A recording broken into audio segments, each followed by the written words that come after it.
Hey Jessica, let's check this one out. We're basically just going to do some algebra here because we know that the sine of theta is 2 over 5, and they want us to use this identity, the sine squared theta plus cos squared theta equals 1, to find the cosine of theta. So how we can start this out, I'm just going to copy down my identity, sine squared theta plus cos squared theta equals 1.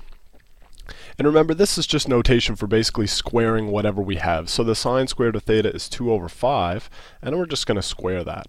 Okay, now that's still going to equal the cosine squared of theta equal to 1. And at the end of the day, we really want cosine of theta by itself. So what I'm going to do is I'm going to subtract, I'll do it up here, subtract 2/5 squared. We'll subtract that from both sides. So 1 minus 2/5 quantity squared.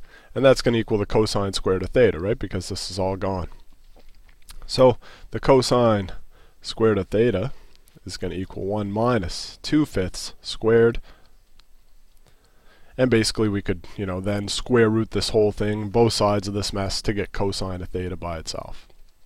Cosine of theta, and that's going to equal the square root of 1 minus, now we can go ahead and square this. You could have squared it up here too, but remember, when we square a fraction, we square the numerator and the denominator. So 2 squared gives us 4, 5 squared gives us 25, and we could do this operation in here as well, because remember, this is 1 over 1, or I could kind of square this up and call that 25 over 25, because 25 over 25 equals 1. 25 minus 4 gives us 21 over 25.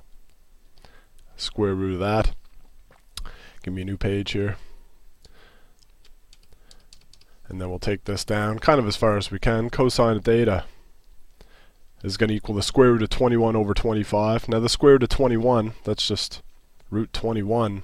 Fortunately, I don't think there's no perfect square we can take out of that.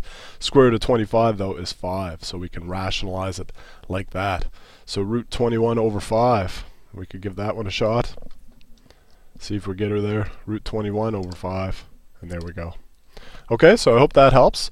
Yeah, it's just, I find this notation a little confusing, sine squared type of thing, but hopefully you can go through and remember your fractions as well. That's the tricky part.